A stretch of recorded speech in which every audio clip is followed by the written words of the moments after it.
दोस्तों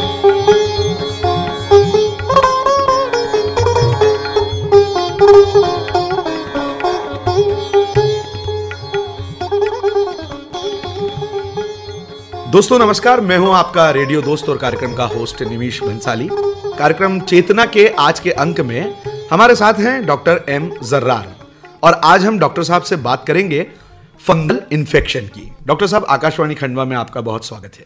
ये fungal infection, क्या इसके प्रकार होते हैं, क्या होता क्या है, ये किस प्रकार से होता है? फंगल इन्फेक्शन, अभी ग्रीष्मकालीन ऋतु आने वाली है, तो ग्रीष्म में और वर्षा ऋतु में फंगल इन्फेक्शन बहुत ज़्यादा फैलता है और अक्सर ये जांघ के आसपास जहाँ पसीना ज़्यादा होता है वहाँ पे मिलता है। इसके प्रकार भी होते हैं tinea corporis, tinea cruris, tinea pedis. तो ये किस उम्र के लोगों को अक्सर होता है, मतलब बच्चों को भी हो सकता है या? ये बच्चों से लेके वृद्धावस्था तक सभी को हो सकता है और अभी मेरा अनुमान ऐसा है कि हर तीसरे व्यक्ति को फंगल इन्फेक्शन है। हर तीसरे व्यक्ति को हो जाता है, तो इसका कारण क्या होता है, ये होता क्यों है? पिछले 7-8 साल में हमारे द्वारा जाने अनजाने में स्टेरॉयडल कॉम्बिनेशन ज़्यादा यूज़ किया गया और एंटी फंगल दवाओं का उपयोग लोगों ने चेहरे को गोरा करने के लिए किया है। इस वजह से एंटी फंगल दवाएं जो हैं वो रजिस्ट हो गई और फंगल इन्फेक्शन अपने आप में स्प्रेड होना चालू हो गया। तो ये तो जैसे गोरापन, अब हम ये बात करें स्पेशली, पर बच्चों में फिर उनका क्या कारण होता है? एक से दूसरे टॉवेल की वजह से और मोबाइल एक दूसरे को देने की वजह से फैलता है। कितना खतरनाक हो सकता है ये फंगल इन्फेक्शन? फंगल इन्फेक्शन इतना खतरनाक हो सकता है कि मेरे पास अभी तक के 3 से 4 पेशेंट ऐसे भी आए हैं जिन्होंने मेरे पास आके रोने लगे और ये तक कह दिया उन्होंने कि सर अगर ये ठीक नहीं हुआ तो हम सुसाइड कर लेंगे। इतना ज़्यादा खतरनाक हो सकता है। ओहो हो, पूरा उनका बॉडी एक एक जगह से गल रहा था।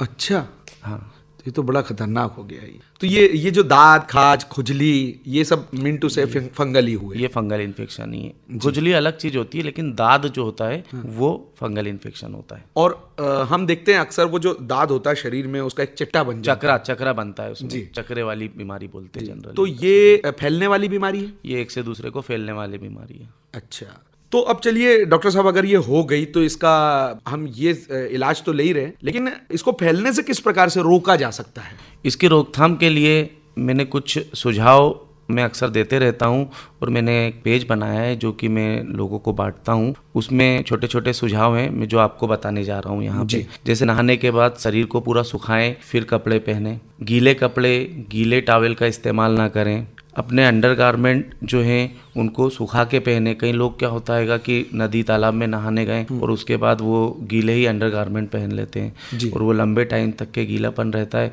उसकी वजह से भी ये स्प्रेड होता है।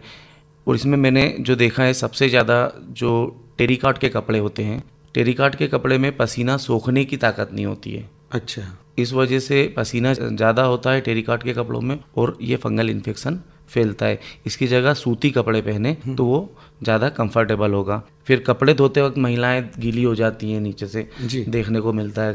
हाँ, तो वो गीले नहीं होना है अपनों को। इसमें एक और सुझाव है कि जो टॉयलेट और पेशाब करने के बाद जांघ के आसपास पानी का इस्तेमाल किया जाता है। जी। तो उसके लिए हमको ये करना है कि टॉयलेट पेपर या टिश्यू पेपर या किसी सूखे कपड़े से उस एरिया के पानी को रोकना है। उसके बाद उसके अंदर डस्टिंग पाउडर जो डॉक्टर आपके नियरेस्ट डॉक्टर ने दिया है वो डस्टिंग पाउडर डालना है। उसके बाद ही अंडरगारमेंट्स पहनना है। फिर एक फंगल वाले मरीज के कपड़े अलग से धोना है और जांघ के आसपास जो गीलापन है उसके लिए हमको डस्टिंग पाउडर का इस्तेमाल जारी रखना है। और जीन्स, जैगिंग जैसे तंग कपड़े अगर पहनते हैं तो वो नहीं पहनना है। समय समय पर हाथ के नाखून को काट के साफ रखना है। इस प्रकार छोटी छोटी सी बातें हैं जिनका अगर हम ध्यान रखते हैं तो फंगल इन्फेक्शन से रोकथाम की जा सकती है। बहुत अच्छी बात बताई आपने। चूंकि फंगल है और फैलने से फैलती है, कुछ परहेज भी इसमें खाने पीने में रखना पड़ता है? इसमें खाने पीने में मैंने अभी तक देखा है कि नींबू, संतरा, अचार, केरी, मौसम्बी, बैंगन, अगर जो पेशेंट का मेरे यहाँ इलाज चल रहा है और अगर वो ये खाता है तो उसको वापस हो जाता है। इससे बचने के लिए हमको ये परहेज करना चाहिए। अब परहेज इसलिए भी ज़रूरी है कि मैं एक एग्जाम्पल दे के आपको समझाना जरूर कि अगर किसी इंसान को सर्दी खांसी हो गई और अगर हम उसको बोले कि नींबू का शरबत पी ले तो वो पिएगा नहीं, हाँ। क्योंकि उसको बढ़ जाएगी। हाँ। इसी तरह फंगल इन्फेक्शन भी एक प्रकार से बलगम शरीर में जो है वो बढ़ जाता है, उसकी वजह से होता है। तो हमको वो सब चीज़ें रोकना पड़ती है जो कि हमारे शरीर में बलगम की तरह उसको बढ़ाए। तो ये नींबू, संतरा, अचार, केरी, मौसम्बी जो है, ये खटाई, तमाम खटाई जिन चीज़ों में आती है उसको वो नहीं लेना है, नहीं लेना है।